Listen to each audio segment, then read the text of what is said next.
News tonight. Nigeria's Vice President Kashim Shettima calls for collective action to actualize the present administration's skills acquisition drive. House of Representatives Committee on Pension reminds pension administrators on need to comply with law guiding their operations. Correspondent takes a look at how to prevent suicide in society as the world marks 2025 World Suicide Prevention Day. Plus, update from the world of entertainment and sport. Good evening and thank you for joining us. This is News Tonight from NTA Ilorin. My name is Tijani Ajara. Now to the news in full. Vice President Kashim Shettima has called for collective efforts and action to actualize the administration's skills acquisition drive, saying the era of working in isolation is over. He gave the charge during the 7th meeting of the National Council on Skills at the Presidential Villa. State House correspondent Abdulrahman Jibrila reports. The skills revolution is one of the promises of the Tinubu administration to Nigerians. Vice President Kashim Shettima at this meeting charged relevant stakeholders to unite in ensuring that every Nigerian acquires the skills needed, commending Kaduna State government for setting up and chairing the first Council on Skills, describing it as exemplary, urging other subnationals to follow suit. The era of operating in silos is over. We must move towards a new, streamlined workflow that embeds collaboration directly into the process of curriculum development and funding. This new process isn't just for our own convenience. It is for the ambitious artisan in Kaura Namoda seeking certification, for the mid-career worker in Ebute Meta needing to the skills, and for the technical colleges across this nation that need funding to become true centers of excellence. The way to go is skills in Nigeria. That's the only way we can be able to address the issue of unemployment, empower our youths so that they can be gainfully employed. We have a lot of deficit in the area of skills in Nigeria, and that's the reason why the investment in the area of skills by the federal government is unprecedented. There's no government in this of Nigeria that have invested in the area of skills. That is very government, and I feel it's highly commendable. Recently, you heard us release a new curriculum, which is heavily focused on skills. We've streamlined it with a clear emphasis on 6 skills that will be done at junior secondary schools and secondary schools. And these are skills that have been mapped to the needs of the country. At the end of the day, Nigerians have skills. Nigerians have something to do. Nigerians have work ab initio before even coming out. So as you're growing up, you're growing with skill, and then the labor ministry will not have barrages of unemployed people. The Kaduna Vocational and Skills Development Institute recently admitted over 30,000 students, part of stronger commitment to ensuring that the council achieves its established goals, particularly in job creation. From the State House, Abdulrahman Jibrila, NTA News. Now to pension matters. The House of Representatives Committee on Pension is reminding pension fund administrators on the need to always comply with the corporate social responsibility law as provided by the Act guiding their operations. Committee Chairman Hussaini Muhammad Jallo stated this during an engagement with the Management of Pension Transitional Arrangement Directorate to appraise last year's budget performance. National Assembly correspondent Isa Muhammad has more. Restating its commitment to the welfare of pensioners on the heels of the ongoing pension reforms, the committee says it will not tolerate any failure to capture appropriations for social corporate responsibilities that better the lives of clients. Once all companies in Nigeria will abide by the issue of corporate social responsibility, it is helping the government in providing the necessary amenities to the populace, and that will go a long way in ameliorating the problem being faced by Nigerians as a whole. PITAD will continue to explore all means possible in conjunction with other stakeholders to enhance the welfare of its pensioners in consonance with the renewed hope mandates of His Excellency President Bola Ahmed Tinubu. It could be recalled that the Pension Transition Arrangement Directorate, PTAD, was established in compliance with the provisions of Section 42, Subsection 1 of the Pension Reform Act 2014, empowered to wind down the functions of the old Pensions Office. In Abuja, Isa Muhammad, NTA News. Nigeria's First Lady Oluremi Tinubu has unveiled a new national competition, RHI Green Nigeria Challenge, set up to promote clean and green environments across the country through community participation. She unveiled the competition in the villa during the third quarterly high-level meeting with state coordinators of Renewed Hope Initiative.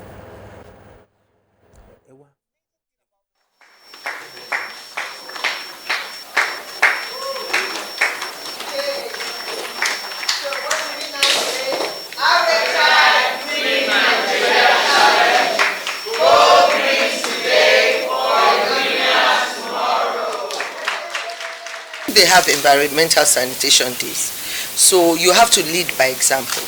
So people have to see you do what you want them to do, and it's more appealing and attractive that way. So that's how we went about that. But for me, I've lived in a lot of communities, I've traveled widely, and I've seen the way we take things. Every country is buying into it, that they have to clean. Theirs is cleaning their oceans and cleaning their waterways. And they saw that, you know, the fauna in the sea is being affected by waste being dumped into the sea. And so for us, we too can start. This land belongs to us and we want a clean ceremony. Enugu State, okay. During the ceremony, Enugu State was announced as the model green state with a check sum of 100 million naira reward. Even if it's supposed to, it's not only in, you can see we said it's the green state. Yes. It's not in planting trees, but in environmental cleanliness. If you go to Enugu, Enugu is clean. You know, the thing to keeping the state clean is not just by giving instructions, it's also by being very proactive in what he's been doing. It's more like seeing things, picking it up, you know, like moving around, going on inspections. So that has actually helped greatly in making Enugu State clean. And I promise Her Excellency that we will not relent. We'll continue pushing to be the role model to other states.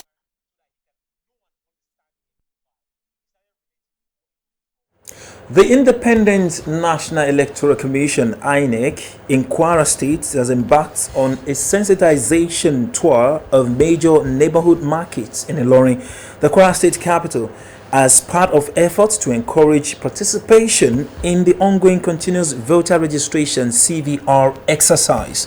The initiative is aimed at bringing the registration process closer to the grassroots and ensuring that more eligible citizens are captured ahead of 2027 general election. Abdul Wahid Bibire reports. Leading the tour, the resident electoral commissioner of the Independent National Electoral Commission INEC in Kwara State, Mr. Gabriel Longpet, alongside staff of the commission and officials from the National Orientation Agency, visited several neighborhood markets within the Ilorin metropolis.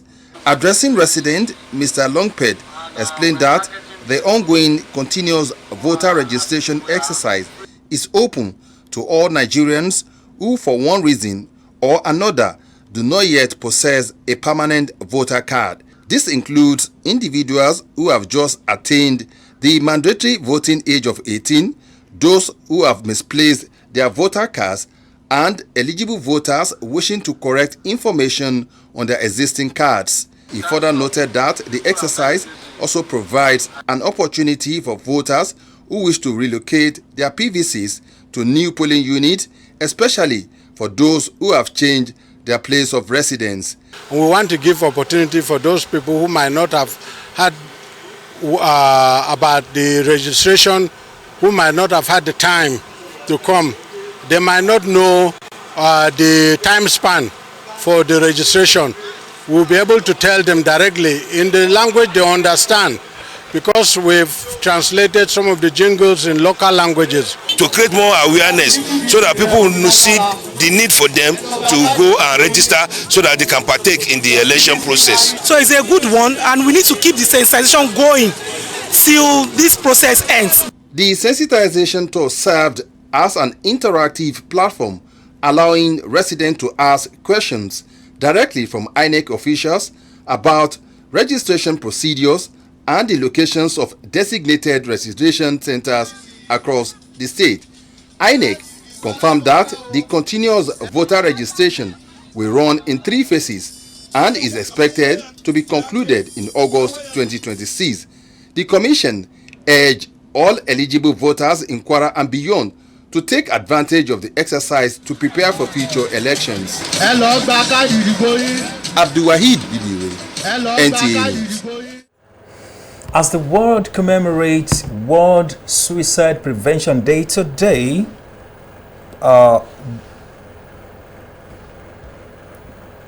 mental health experts are calling for proactive measures from stakeholders with an emphasis on kindness, empathy, and societal support as key tools in combating suicide. Mutiat Olushola takes a look at the significance of the day and how to combat the menace of suicide in this society.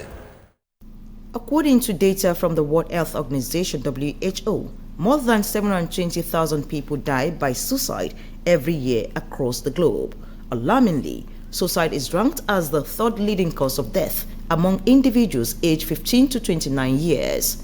In a bid to address this global health crisis, September 10th has been observed annually since 2003 as World Suicide Prevention Day, WSPD.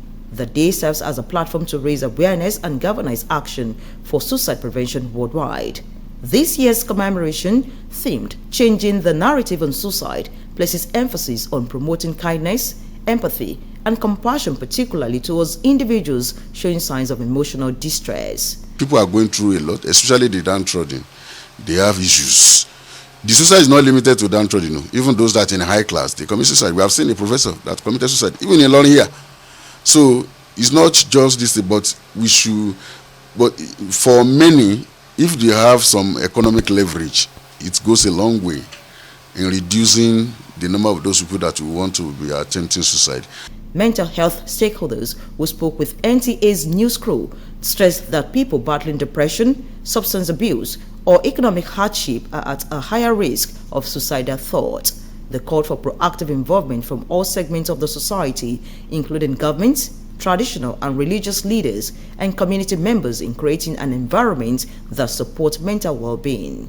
Concerned about the persistent stigma surrounding mental health, behavioral scientists advocate for a shift in attitude, urging the public to be their brother's keeper and avoid actions that worsen the plight of those already struggling with mental health issues. Depression, bipolar disorder, they are common causes of of committing suicide. So when the society starts seeing that, and then when somebody is openly talking about, I want to commit suicide, I'm going to do this, we should not just overlook whatever they are saying. We should be more proactive. Why should we change narrative on suicide? Suicide has been a kind of a mental illness that is afflicting average Nigerians nowadays, because if you are going to believe me, 40 seconds somebody is dying of suicide in Nigeria, and we have little or no more attention paying to all these people. And who are these people dying of suicide? They are our brothers, sisters, neighbors, community members who actually need help, and sometimes what they actually fail to do is just what? They need somebody to talk to, but people to talk to are not even available. The theme, Changing the Narrative on Suicide, which will guide the 2024 to 2026 observances of the day, seeks to transition from a culture of silence and shame to one of understanding, openness, and support. Mutiat Olushola, NTA News. Media practitioners, especially those in emerging and new media, have been urged to rigorously fact-check information before disseminating it to the public in order to uphold the integrity of the profession. This call was made by Professor Adepoju Tejumaye, a renowned scholar in mass communication and media studies from the University of Lagos, was speaking at the maiden edition of a media parley organized by the Department of Strategic Communication and Media Studies of the Federal Polytechnic of Kwara State. Ahmed Fulani was there. The 1,000 capacity auditorium of the Federal Polytechnic of was filled to the brim as students and staff of the Department of Strategic Communication and Media Studies gathered to deliberate on ethical medical practices and the role of unbiased reportage in nation building.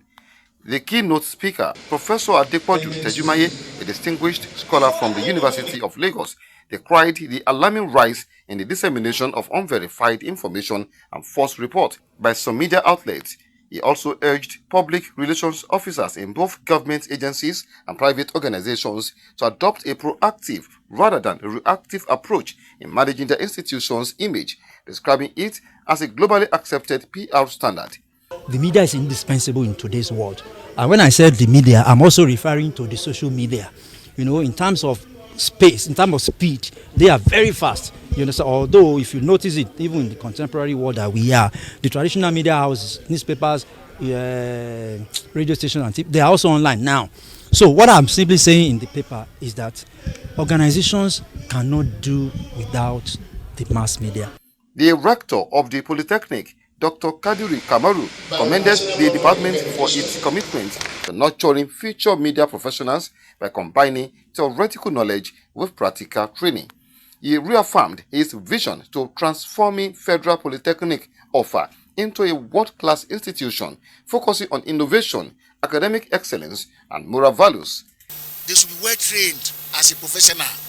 They should not join these young journalists that were just publishing, damaging the profession. They should be professional. Whatever they are doing, they should verify.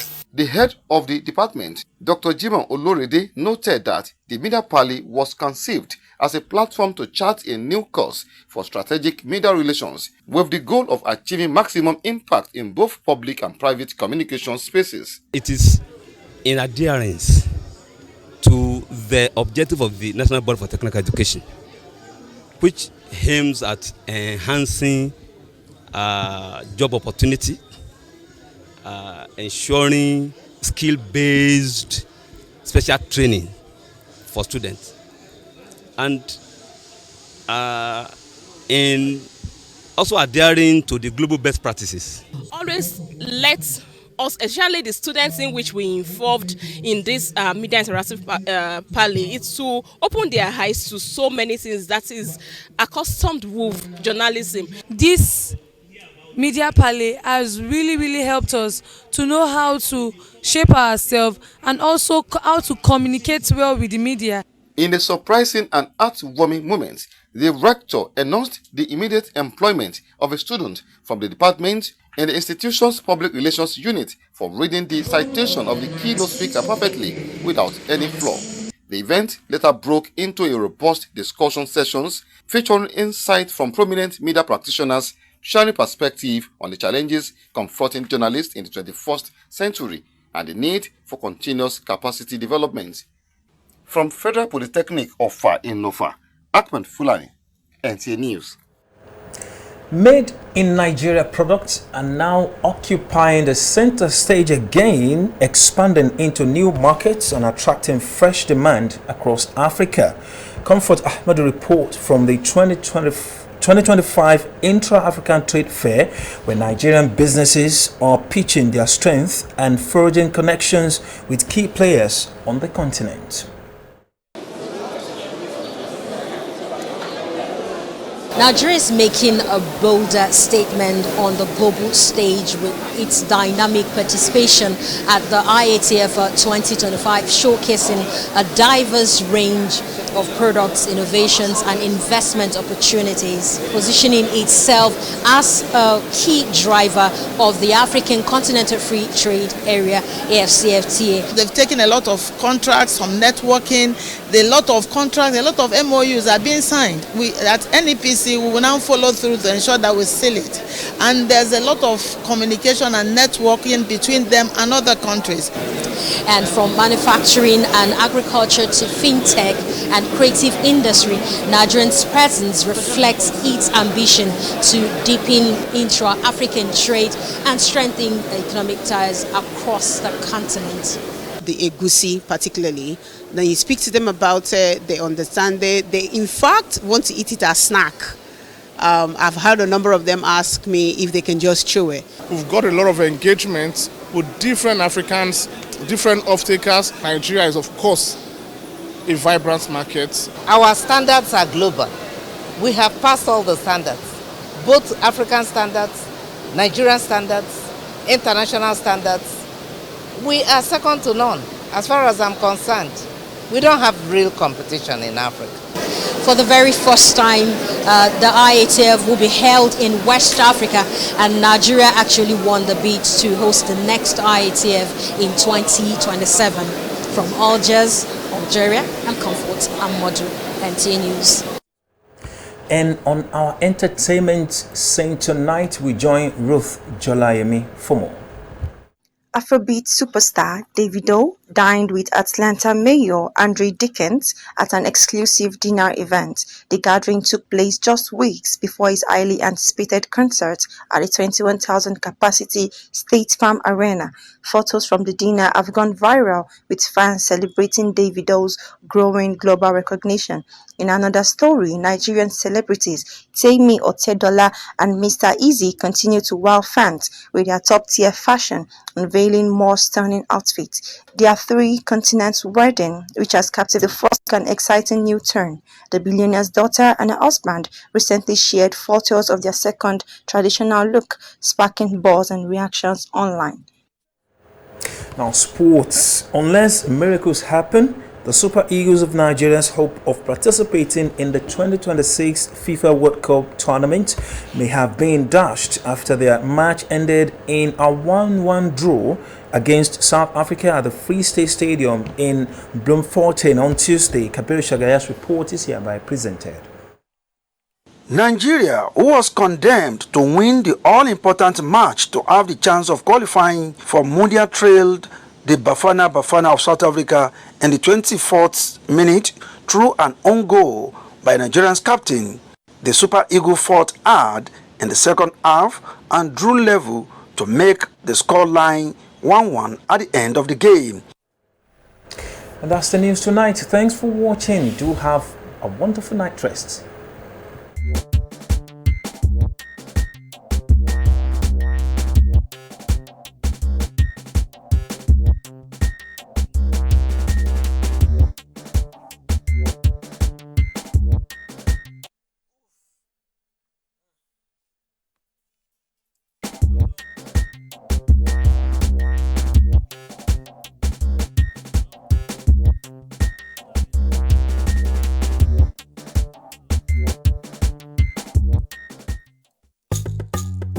For more news and programs, you can visit our website on www.ntailorin.com.ng.